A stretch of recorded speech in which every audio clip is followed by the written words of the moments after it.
What's up, Kansas City? This is Glenn Brian Frizzell coming to you, Cascade Sports TV. We're filming at the Negro Leagues Baseball Museum in the 18th and Vine Street district area. I'm joined here with Olympic athlete Mr. Greg Foster. Yeah. Can you tell the viewers a little bit about yourself, which Olympics you competed in? I was on the 1980 team, which boycotted. We did not get a chance to go to Russia. I was on the 84 team, which I won a silver medal in the 110-meter hurdles in Los Angeles.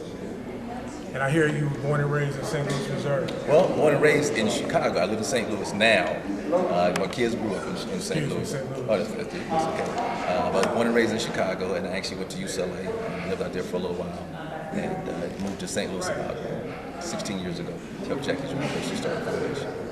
Can you tell our viewers a little bit about training for the athletes? What type of physical regimen do you put in place to be able to reach that level?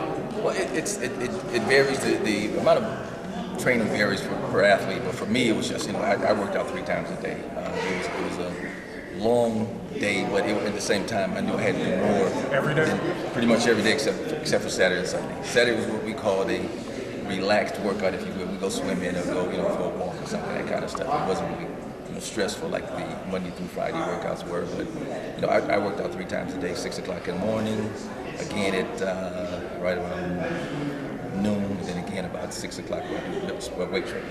Tell our Cascade Sports viewers a little bit about the dreaming, going to the Olympics. What was that journey like for you?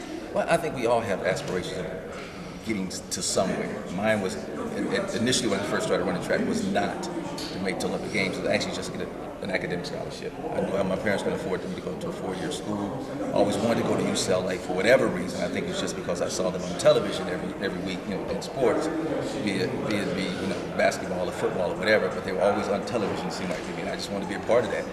And decided that was going to be my goal. My goal was to get an academic scholarship. An athletic scholarship to UCLA. So I just put in the time, put in the work, and it paid off for me, and it happened. What do you remember most about being at the Olympics? Being nervous, probably. When you walk out on that stage, you get a chance to walk out there 3 or 4 times because you have rounds you have to go through when you're going through Olympic Games trials, and just walking out on that stage and seeing 80,000 people. You walk out there, and the feeling that just goes through your mind is just phenomenal. And knowing you have parents and sisters and brothers in the stands just make it that much more wonderful. But it can be a scary experience, and you get a little nervous. But once the gun goes off, you kind of settle down and know what you got to do, and hopefully get it done. Give our viewers a little word of encouragement. Maybe someone out there who's dreaming, and one day we'll get to the Olympics. They just need a little extra push. What would you tell them? What I instill in my kids is never say never, and never say the word can't. Anything's possible if you put in the time, you put in the effort, and you dedicate yourself. I think a lot of times we let outside forces influence our goals and our outcomes in our lives. I think as Black Americans, we definitely need to believe in ourselves and actually believe in each other more than we do as a people. What are you working on right now? Actually, I'm doing a lot of coaching right now. Actually, I have a sports management company. I'm a sports agent for track and field, and I do special events. We put on our youth USA Track and Field Youth Outdoor Track and Field Championships this year in the summer in St. Louis. We had 4,000 kids coming in to compete. We actually had 42 kids make the World Youth Team. We went over to Russia to compete in the World Youth Games, and I go right now. We're looking to basically get scholarships for our athletes. When I say our athletes, I mean the athletes in the state of Missouri. I'm actually working with a gentleman by the name of Dave Stewart of Worldwide Technology, which is the largest African American corporation in the world. When I say largest financially, it's the #1 company for African American, and he's working with us to put together some finances to help this dream. Mr. Foster, staying busy, involved in the community. And thank you for coming out and speaking with us today.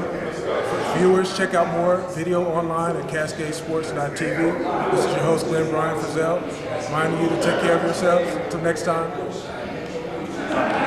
CMG wants you to always remember, the victory we call success goes to the best prepared. When you invest in your community, you're really just investing in yourself.